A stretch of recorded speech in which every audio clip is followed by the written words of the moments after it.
Bandung mah elehan bae. Bandung mah mata tilok diajakan mah tilu ya Garut, Banten, Cirebon, Garut, Banten, Cirebon. Eta nu tilu masih ada. Lain lalagaan ta Garut, Banten, Cirebon tilu. Eta mah terusnya unggal tahun mah diadukeun unggal tahun. Atuh siapa buka nyaho sih? Kudu nyaho ti aing bae heran aing mah. Guruna ku kula mun dibejakeun ngaran-ngaran aya. Kan moal kalau Banten nyaho, Cirebon mau Garut mah nyaho jasa, perguruan ukuar nyaho jasa, Cirebon nyaho eta di unggal tahun trennya tilok aya Tangerang ngilu tilok aya Tangerang cuman cekolot baheula sing hade ngalawan Tangerang mas sebab Tangerang mati koro beda tikoro mah tuh hartina tikoro atuh kabeh ge lempang kan melalui tikoro Banten dekat Garut liwat Tangerang asup heula ka tikoro lamun teu pamit di Tangerang eles ya kudu pamit ser nu boga Tangerang Bandung Garut Cirebon dek tarung di Banten tetap kudu pamit heula ka Tangerang lamun teu pamit eleh bae kajen kukumaha ge ieulah pergaiban teh kos kitu. Jadi kalau mun mengadut ilmu pergaiban urang deka Banten aya 4 nu kudu disalaman. Hiji begitu urang asup ka Serang didinya aya nu ngageugeuh, kadua asup ka Banten didinya aya nu ngageugeuh. Begitu urang deuk asup ka Kesultanan aya deui asup urang ka jero Kesultanan. 4 tak urang mun deuk ka Banten teh. Terus siapa ngadaharan saoba lulus sih. Tilok sulam salam tuh jauh ada. Nah iya ge keur carita ilmu Banten tetep ndek tarung jeung Garut di Tangerang kudu hatur salam heula uluk salam heula teu uluk salam nah sokana mah kajen 1 juta kali ilmu Banten rarangsadan dibawa ka Garut rarangsadan geus hiji baca hiji berbagai hiji permainan jeung permainan eleh bae kitu kene Garut dek ngadu di Banten teu pamit heula atuh disepakan kurang Banten. Jadi ai boga permainan menteu ngan boga pataluka dia tuh mending eta lamun lain kita wali Allah yang moal hayang urang ngadengikeun coba guys coba urang maca koran ku hari koran Tangerang teh naon ngaranna Tangerang sia naon ngaranna ngomong atuh koran radar baca ke orang paling ngadengikeun tiluan obatan liwan lah kos kitu ieu tuh malah yang ngadengikeun bangsa buatan Pasek malah yang ngadengikeun radar ngadengikeun satelit ngadengikeun pos kota ngadengikeun Kompas Merdeka tamah sapoe baca jupang majikan lana kermelahan lauk jeung naon eta dikata tanggakeun bungkus eta koran tah cikene mah dibeli dibaca pakai bungkus ieu batu wani urang ke bungkus pasti boleh lalagaan kitab buatan wali nyaksian di kurang dideng baca haju kurang didengkeun atuh pan jadi saksi utawi iku jadi saksi nunyin mah atuh nu teu nyieun ge atuh nyaksian nunyin utawi kadinya tah nunyin iku geus ngadengekeun wan wali mah teu maot buating sohibul kitabna ieu musannifna nyana keur hadir di dieu ulah dikira baheula abah ngaji Ihya Ulumuddin ba'da maghrib minajul abidin ba'da maghrib rumujina dibahas aya belah dieu tah belah kulon jelema make jubah kaset eureun keur ngaji teh eureun kunaon ngaji tapi terus deui nyeleuk ke belah kaler ka dieu eureun deui ngajina gitu eureun deui ngaji deui terus diuk we di dieu di kaler tah nyana ngaji almarhum Abah Minhajul Abidin ba'da maghrib Setelila terus eureun beres ke jero belula deuk salat isya nanten nu biasa 8:30 ieu mah datang ka jam 10 santri teh lila ngadaguan karena keluar geus terus we ngaji-ngaji sababaraha poe kula nanya kejadian tersebut teh buah eta cenah waktu keur ngaji teh Imam Ghazali hadir coba eta tuh ieu bati ngahadir ieu belah mana meureun teh nya dideleukeun we nyangan nyana paling neuleukeun ka nundutan nyana tak budak teu anggap cara ka aing sial jasa Masya Allah beda tuh aing ngaji jeung ke kitab wali malain deui ya Allah nyadarkeun diri urang ngarasa diri urang loba dosa sebabnya nama geus jadi ahli Allah urang dibaca berarti urang cinta geus cinta ka wali Allah teu diaku kunyana ieu loba faedah-faedahna mun urang macakeun kitab wali-wali Allah subhanahu wa ta'ala ayo kadanan urang ngarang maca-maca maca dage hese atuh ngahartikeun makomo atuh urang ngadengikeun sadatangna otak urang jalain otak kanan urang atuh ieu mah ngan sadatangna bae urang samampuna gegedena mah jalaina naon nyambungkeun diri jeung para ulama nyambungkeun diri jeung para wali-wali Allah subhanahu taala jadi komo ieu mah kuari ngaji anu geus teu kapake ieu hukum-hukum teh teu dipake di negara urang ngaji bab kisos padahal nas walil qisasi hayati ya ulil mun di hiji negara dilaksanakeun jelema zina dihad zina muson ranjam maling potong leungeuna jelema anu maehan paehan deui teu kudu aya polisi polisi teh aja ngamankeun lamun dilaksanakeun hukum Al-Qur'an diantarana kisos di Indonesia bae heula di mimitian eta teh geus teu kudu aya polisi jang pengamanan model kitu paling ge jang perang doang sebab aman atuh urang neundeun sendal di masjid ge sababaraha poe moal aya nu maling kuari mah urang salat Jumat ka masjid teu khusu sendal kainget-inget pikiran teh ka sendal bae kodal kulit anyar ya aing aman tante antaran berarti geus teu aman jasa cek butuh polisi jang saeta jang nangkep nu kitu kaasupan setan jadi anu keterapan ku setan nah ieu ditangkeplah ku polisi geus polisi eta kuduna mah nu bararsi sebab jada tukang nangkep nu teu bener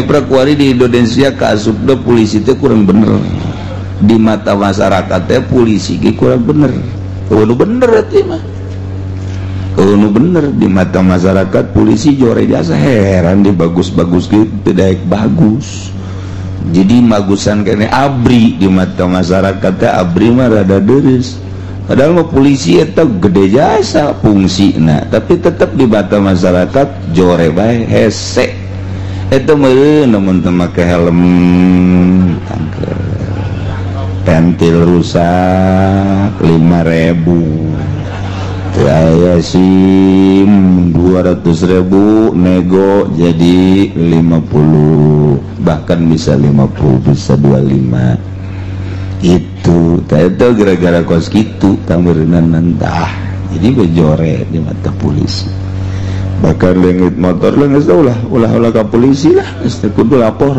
kunaon emang lapor ongkona ngan teu aya dicecer duit deui teh jadi polisi teh jore bete di mata masyarakat Masya Allah geus kos kitulah tapi aya bagusna jelema ngirim barang ka Lampung sok di jalan teh terus bae dipenta ya polisi naik nyana aman tak ke Lampung aman ge lain teu mayar aturan beak 1 juta 500 biasa nama 1 juta aya 4 hulu ieu mah ku sorangan atuh gedeannya na bloona nu dibawa kurang tapi aman aya oge rada deres ya jadi gerutakeun ke zoliman di Indonesia atuh ieu geus nu bareres ieu geus teu berlaku ya hukum ya tapi urang ku ngaji ge meunang ganjaran jadi nyaho walau darabu bisyatin aya hiji jelema ngaran Khalid eta ki Khalid pika sebeleun jelema teh lain pika resepen Yuni na masalah Yuni tai pa jelema teh sayuni aya Yuni kembang bagus dicari uman bae ku jelema kembang mah seungitan teu tetep dicium bae aya Yuni na Yuni tai lamun Yuni tai mah boro-boro ieu mah eukeur di lantai di kursi tetep dicempal balangkeun Yuni tai ngaran lamun boga minantu geus Yuni tai atuh keur diuk ge dicempal balik sia Yuni tai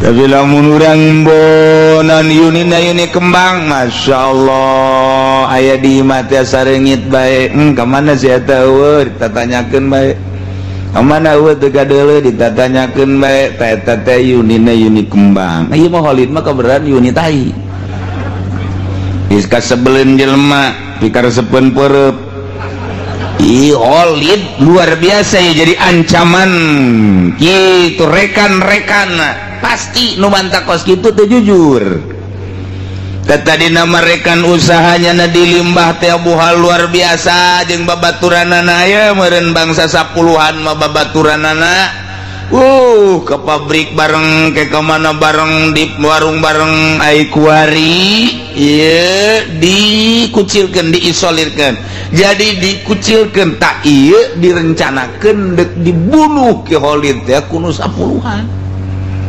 10-an teh ki dadap ki waru ki pengki ki awi ta eta nu 10-an lobana jol deh ki Khalid bener datang di gurumutan jadi ki Khalid datang di gurumutan ku 10-an ngan make pecut atau make awi ya 10 urang ceger ku 10-an brak ngeringkuk ki Khalid teh teu kebel pae dihajar di gurumutan ku 10-an ki Khalid ternyata pae tapi lamun diperhitungkeun peupehan saurang-saurangna moal mantak maehan misalnya kiwaru kumaehan ku neungeul sakitu mah moal kudu pae ki dadap ge neungeul sakitu mah moal kudu pae ki awi neungeul sakitu moal kudu pae ci Umar teungeulan sakitu moal kudu pae Zaid teungeulan sakitu teh moal kudu pae mun ku sorangan teungeulan sakitu moal pae dan kulantaran ku 10-an jadi pae ieu kumaha keputusan hukum syara lamun aya hiji jelema Khalid misalnya di gurumutan ku 10-an kemudian pae sedangkeun hiji-hijina teungeulan teh anu sabenar mah ghairu qatilin urusan qisasna kumaha fa fil qisas alaihim aujuhun nurutkeun cek hukum syara soal kakenaan ku bales pati ane qisas ieu adalah aya sababaraha jalan dihitung ku ulama ternyata ayat 3 jalan ngan di dia dipuat nu asohna wungkul jalan kahiji yajibu ala jamil qisas 10-anana paehan cek keputusan jalan nomor kahiji 10-ana puluh kabeh alasan nu mantak dibunuh supaya ulah terjadi deui pengkeroyokan seperti gitu. Biasanya nama buluh kabeh supaya kaila yasiru zari'atan ilal qatli, ulah sampai terjadi di mun engke dibunuh kabeh 10 batur moal daek ngeroyok deui. Kahiji. Nomor kedua sabalik latino tadi layajibu ala wahidin minum, ieu mah kabeh teu kudu dikisos lantaran kabeh ieu henteu ngeunaan teunggelanana kapan henteu mematikan jadi sarwajeun membunuh syirih amdin, berarti teu kudu dibunuh, hanya bayar diat hungkul saurang-saurangna 1000 onta. Lumayan tah 1000 kali gitu hiji onta teh mun urang 1 juta lah 1 juta 10 juta, jadi 1000 kali 10 juta seberapa?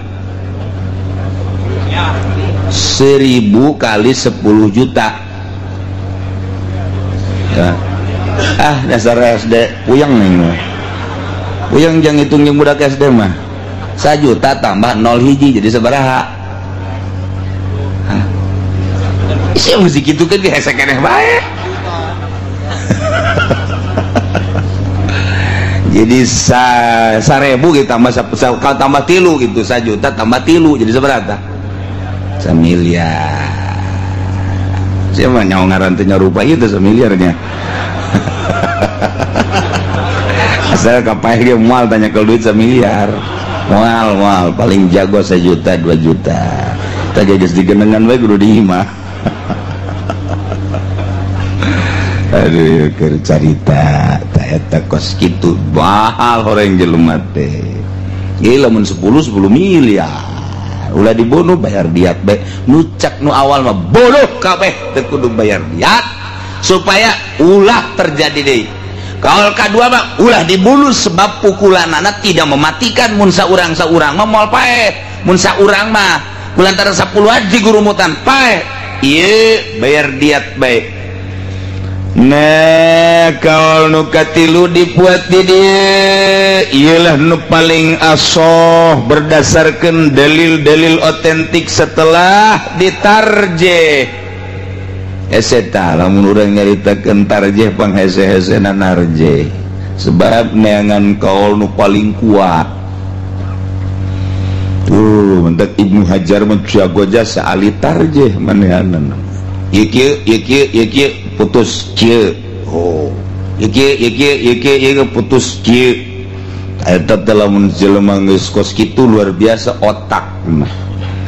Teu kurawat tinggal nuturkeun bae Imam Romli, Ibnu Hajar, teh eta bangsa jelema-jelema nu otakna brilian geus teu kudu hararese mukaan ijtihad cara Muhammadiyah, mending mun becus. Buku tebecus atau tinggali bae dina kitabna. Cocoknya dari Ibnu Hajar motom sepira ulama. Cekal bukna tutupkeun apa deuk. Ulama hese. Kos tu becus bae. Nah, kalau katilu asahuha yajibu intawatu. Jadi kalau katilu musigar tengah nukatilu pang asohna nu dua tadi adalah asubna kana soheh mukobil soheh ialah asoh ialah nu bisa dipertanggungjawabkan yajibu wajib dikisos intawatu lamun memang manehanana mupakat ay ittafaqu ala darbitil kadarabat manehanana memang benar-benar bertujuan untuk membunuh naimah menurutkan cekal Allah tetap wajib kekenaan ku kisos keseluruhannya. Jadi ditilik heula motifna, apakah cuma dek menganiaya, apakah memang nyana bener-bener dek ngabunuh. Karena ya jelema cuma dek nganiaya doang terjadi pae. Teta ditinjau heula, teliti heula, iyalah kudu disidangkeun heula ka meja hijau. Setelah diteliti dari hasil penelitian mengarah karena tawatu, ya bunuh kabeh supaya ulah terjadi pengkeroyokan deui.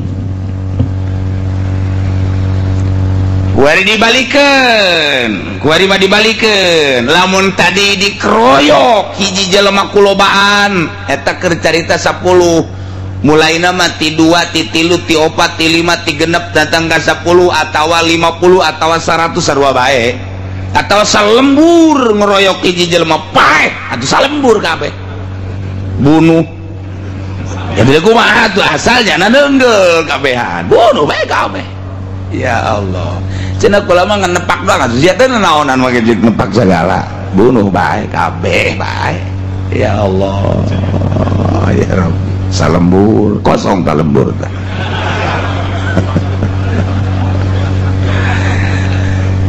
Kuari mah dibalikeun aya hiji jelema sorangan ngabunuh jelema lobaan. Sorangan limanya ngabunuh lobaan aya 10 dibunuh ku sorangan kakarak 10 sabelah aing 40 ya sabelah ieu 40 ya mun hayangnya omah ieu mah kakarak 10 leutik tawa 10 mah tah dibunuh ku nyana 10 ku sorangan ai tadi mah itu sorangan ku 10-an ku ari mah 10 ku sorangan. Masya Allah pohara jasa. Emang pantes jelema sorangan ngabunuh 10 ge lamun okos Sayyidina Umar. Sayyidina Umar mah ieu kumisna ge ta gambaran dina kitu caritana hikayatna ti dieu gede ka dieu makin leutik ka dieu mecut. Jampang jago Betawi mah can sakumaha. Ka dieu wah aduh Sayyidina Umar. Jeung carang seuri Sayyidina Umar. Jawara seuri teu jore jawara seuri we kos algojo mah atuh lain algojo wae dipilih badal algojo teu nu tilok seuri tilok paling geunya mah mesem sabeula tah ieu si Umar ieu teh kacekel ku sorangan peupeuteuyanan lamun dikitukeun teh teu nempel urang mapan ku sorangan teh kacekel gede jasa berarti seter Sayyidina Umar. Masya Allah dedek pangadegna nu luar biasa. Wah mulai ya di Mekah tenarna Sayyidina Umar sieun kabeh ka Sayyidina Umar. Jadi lamun Sayyidina Umar geus nampiling kelenger Sayyidina Umar sakitu can make menyem-menyem eta kok make menyem-menyem teh ieu ge aya hiji jelema gagah maehan lobaan Kiholi tatadina kabur ti lemburna haju ka ditu ka Banten belajarnya na di Ciseeng.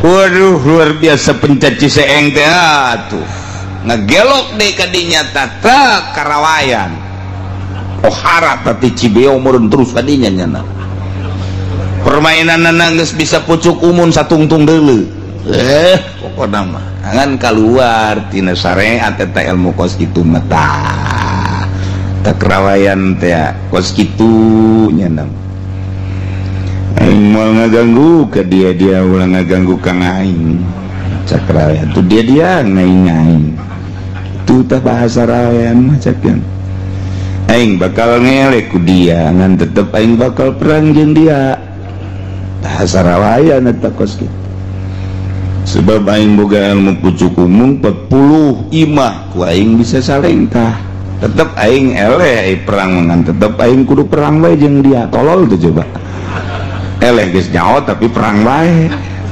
urang teh bakal perang deui ti mimiti Tangerang Serang Pandeglang tah kadinya ka Cibeo tah eta mah kabeh bakal perang bae nanti kieu kuari nyana ka dieu dagang naon kitu ngaranna madu sagalana eta teh jana keur nyelidik jalan lain dagang-dagang deui kieu deuleu sejarah Banten emang kumaha gitu supaya engke nyana nyaho jalan mun di pasar Kemis ka dieu di etek ka dieu matak nyana mah lain sadagang-dagang karuyuk ge banyak dagang karuyuk terus baik punya nata cek jana gehi dia ulah ngaganggu ka ngaing-ngaing moal ngaganggu ka dia ngaing-ngaing pokokna mah aing bakal ewe cenah mun perang jeung dia tapi aing mah bakal perang bae jeung dia jeblon eta iki holid teh beres tamat ta cici seeng jeung cici beo kuari ka Ciomas Sadigo saya ada salah sedikit golok wadidinya luar biasa geus asup ka jajaran kitu baju hideung-hideung termasuk ka Jipodoli aya di jonona di dinya hideung-hideung teh manu atut kuari mah tuh Kiai gurun asup kadinya blonnya blonnya cek kula mah tuh Gusti Allah bagus alah san puas keneh bae Haji Mande terus ke Garut ke ditu Garutnya jago permainan luar biasa limbangan pohara eta teu beunang katoelnya nama aju bae urang Garut jadi hiji-hiji na kota teh hiji-hiji na kabupaten emang aya kamonesan lamun di urang Banten geus diserang ka ditu geus lah pokona mah Tangerang mah teu boga permainan Tangerang mah di aku bae kukulan teu bae tapi mun gelut menangan ya tugas kitu bae ti dituna teh mah Bandung aya Cikalong kemudian ka ditu mana ngaranna Garut aya Limbangan Cirebon geus puguh Kuningan aya jamun urang menelusuri hiji-hijina kota teh boga permainan tersendiri beda-beda teh lamun permainan Cirebon yang nama ulin handap bae resepna ulin handap aja nama lamun can bisa gelut di kolong siapa mali keluarkan ku aing tah eta Cirebonan teman mentek nya resepna di kolong Cirebon lamun Bandung gayana bae heula ditiheulakeun ai gelut mah kumangke bae Bandung teh pancen mah jago acting atuh di ditu na ge metak Paris pranon gitu ngarevan Java wow Bandung teh ahli mode mendaknya nama pohara ai timbul di Karawang tapi mengembangkan orang Bandung wah lamun geus permainan Bandung gitekna pohara jasa eta tanya apa pokoknya gelut mah deuk ele deuk menang bodoh asal penampilan eta Bandung ngaranna nu kos kitu tah lamun Limbangan teu Garut telasnya nama pan cicing bae pan ngahaneng bae tapi terus bae ya nama disepak orang cicing bae engke nya geus ngap-ngapan nyekal deui sepak deui ku urang nganceleng engke nya geus ngap-ngapan nyekal deui tolol teh coba eta Limbangan teh bagus gitu aya diadukeun satahun sakali Banten jeung Limbangan Banten jeung Garut permainan Banten jeung Garut diadukeun satahun sakali perguruan pencat ya Bandung mah elehan bae Bandung mah matak tilok diajakan nya mah tilu ya Garut Banten Cirebon Garut Banten Cirebon eta nu tilu mah sing hade lain lalagaan tah Garut Banten Cirebon tilu eta mah terus we unggal tahun tah mah diadukeun unggal tahun atuh sia mah bukannya nyaho sih kudu nyaho ti aing bae heran aing mah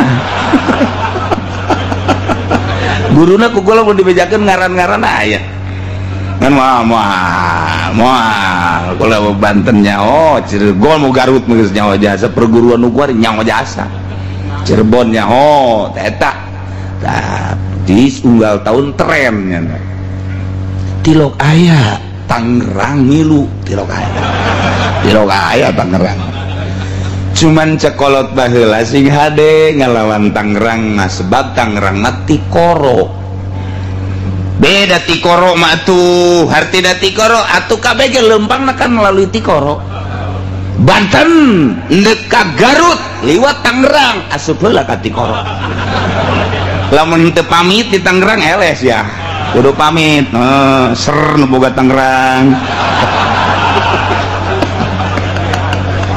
Bandung Garut Cirebon deuk tarung di Banten tetep kudu pamit heula ka Tangerang lamun teu pamit eleh bae kajen kumaha ge ieu lah pergaiban teh kos kitu Jadi kalau mun menganut ilmu pergaiban urang deka Banten aya 4 nu kudu disalaman.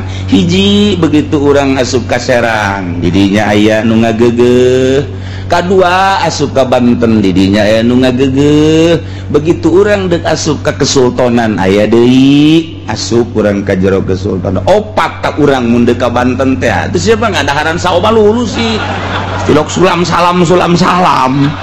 Oh, itu teh jauh ada. Nah, iya ge keur carita ilmu Banten. Banten tetep ndek tarung jeung Garut di Tangerang kudu hatur salam heula, uluk salam heula. Teu uluk salam, enggak sokana mah. Kajen 1 juta kali ilmu Banten rarangsadan dibawa ka Garut. Rarangsadan geus hiji baca hiji berbagai hiji permainan jeung permainan eleh bae. Kitu kene Garut dek gaduh di Banten. Teu pamit lah atuh disepakan kurang Banten. Jadi ai boga permainan menteu ngan boga pataluka dia teu mending eta.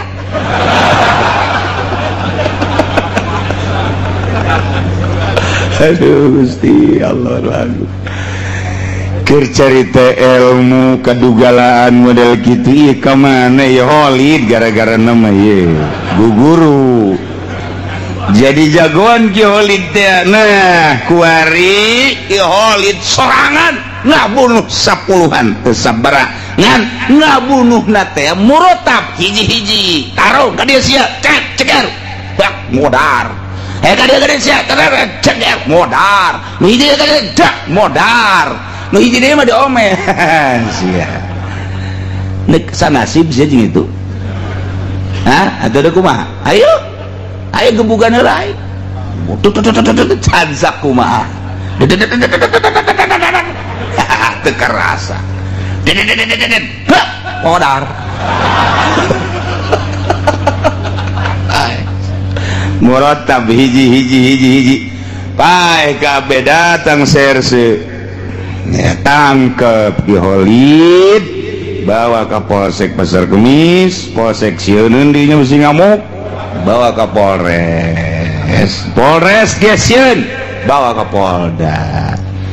Nah diinterogasi lah di Polda, keputusan aya di hakim setelah disidang kaya menurut hukum syara kumaha ieu wa man qatala Holid maehan zaman 10-an atawa 20-an atawa 30-an atawa selembur muratab hiji-hiji tetap eta Holid kutila bunuh. Ngan ieu anu kan kewajiban KPG kan ieu hayang ngabunuh Ki Holid. Nu mana ieu nu mesti ngabunuh ka Ki Holid teh? Di awalihim nu pang awalna nu dibunuh. Eta lah nu berhak untuk membayar pati balas pati nu pangheulana dibunuh saha? Ternyata nu pangheulana dibunuh teh Ki Zayed. Keluarga Ki Zayed lah nu berhak untuk membunuh Ki Holid.